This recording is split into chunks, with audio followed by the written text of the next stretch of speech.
Growing up, I used to go to this baseball camp that was within the neighborhood. It was in the basement of the neighboring building beside me, actually. It was a camp that most of the kids within the neighborhood actually used to go to growing up.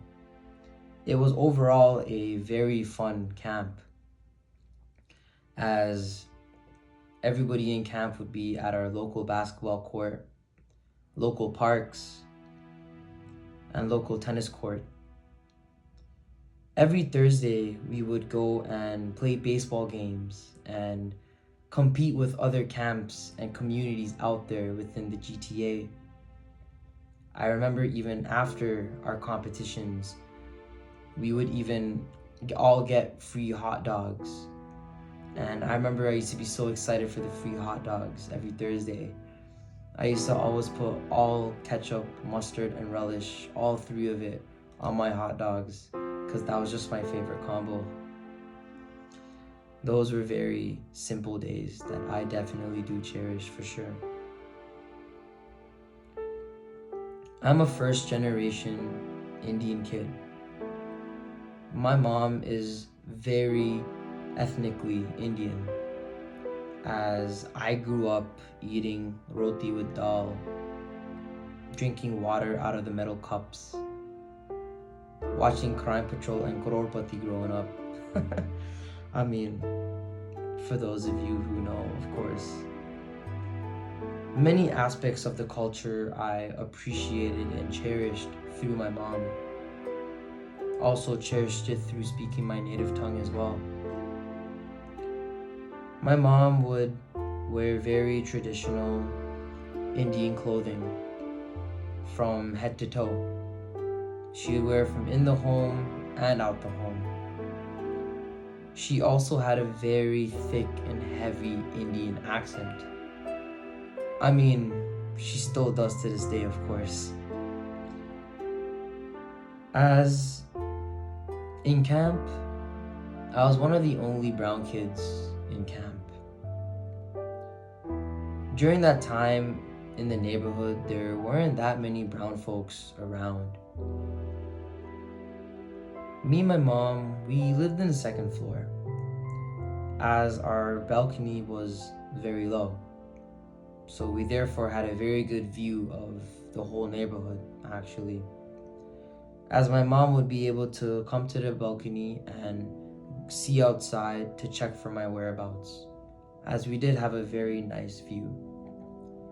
My mom would commonly go out to the balcony to call my name out loud, just scream my name, to grab my attention or to give me water so I stayed hydrated throughout the day.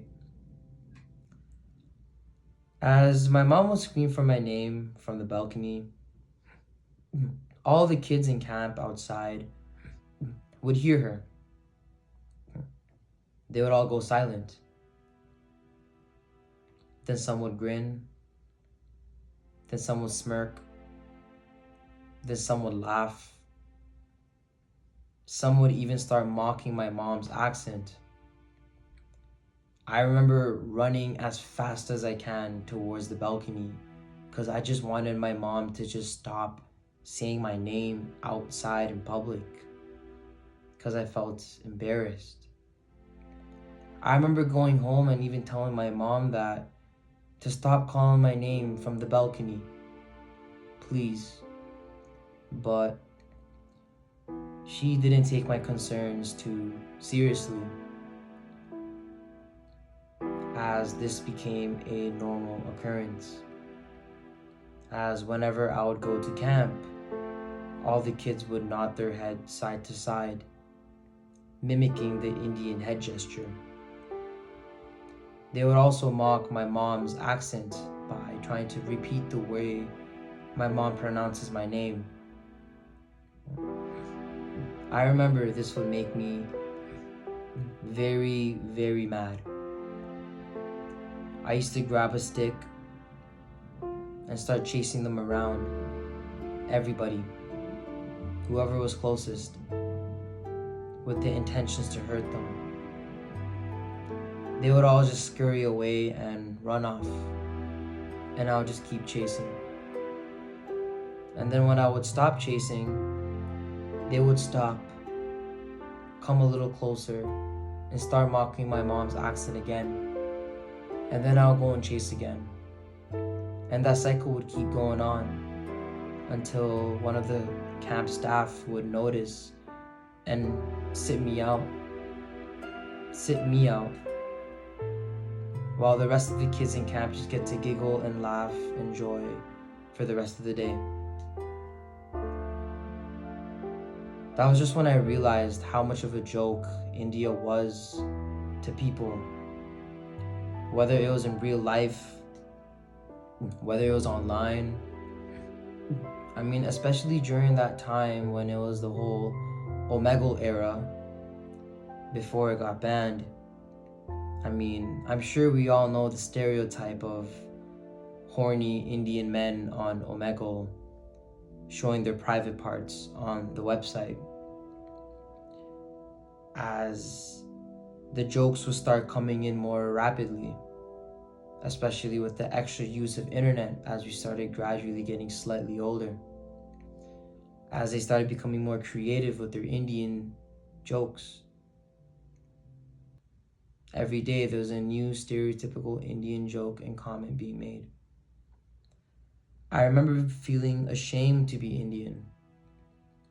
I hated the negative connotations.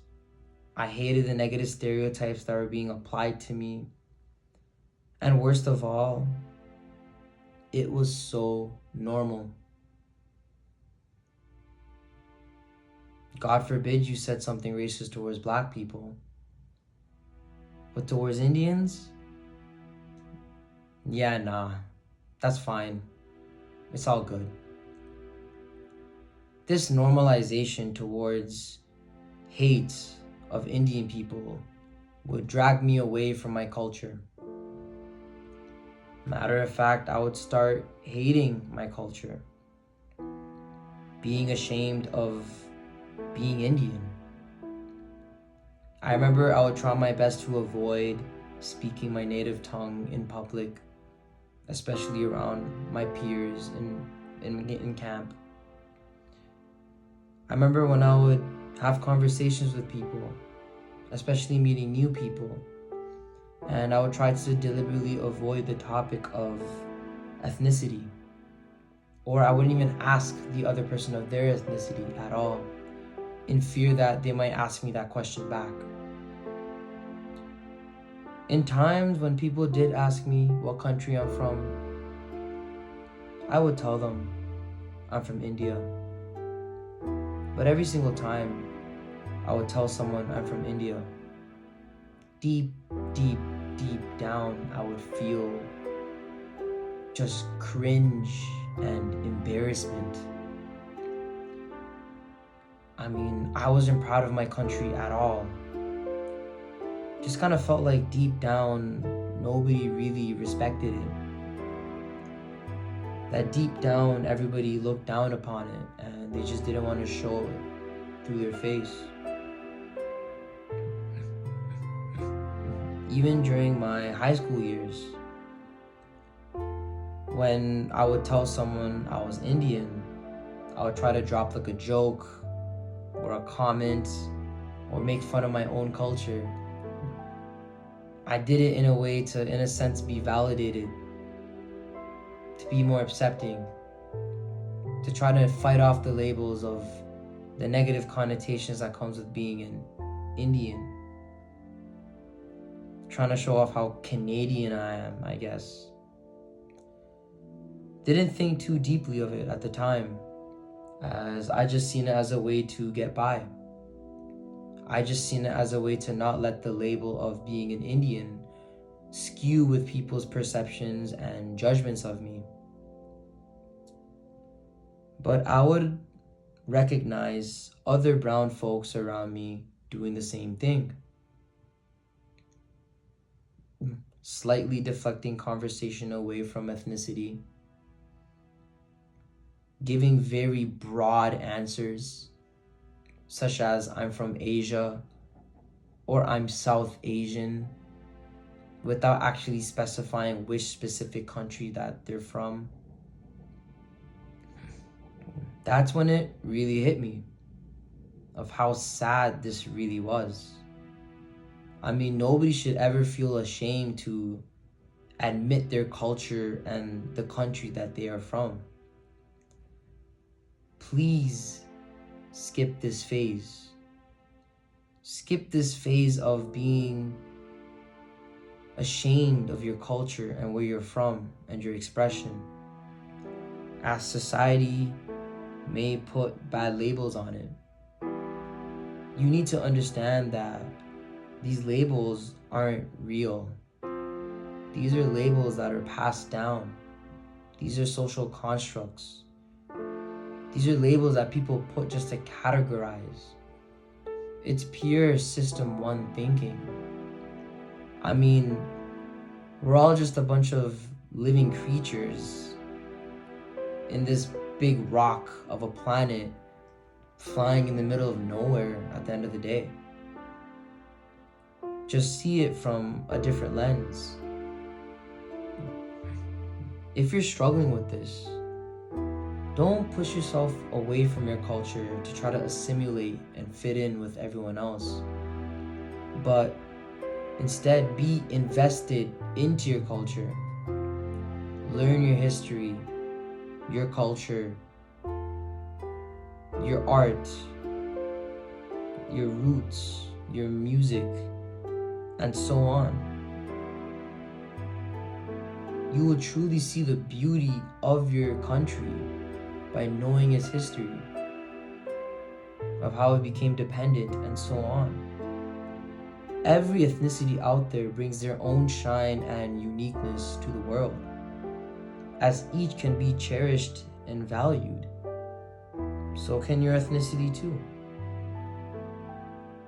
The more you express your ethnicity with confidence, the more you openly speak your native tongue in public around others without a second thought, the less of a reason you're giving people to even ridicule or think low of your ethnicity and culture. It's all about the way you present it. You need to own it. You need to be secure in it and own it and embrace it. Not for the sake of others, but for the sake of yourself. Because there is beauty in your ethnicity and culture. You just need to dig deep into it to really see it. Please comment and subscribe. Please share this video with someone who you may think can benefit off of hearing this video. I mean, if my video can help one person out there, just one, my purpose of making this video has been met. Stay blessed and peace out.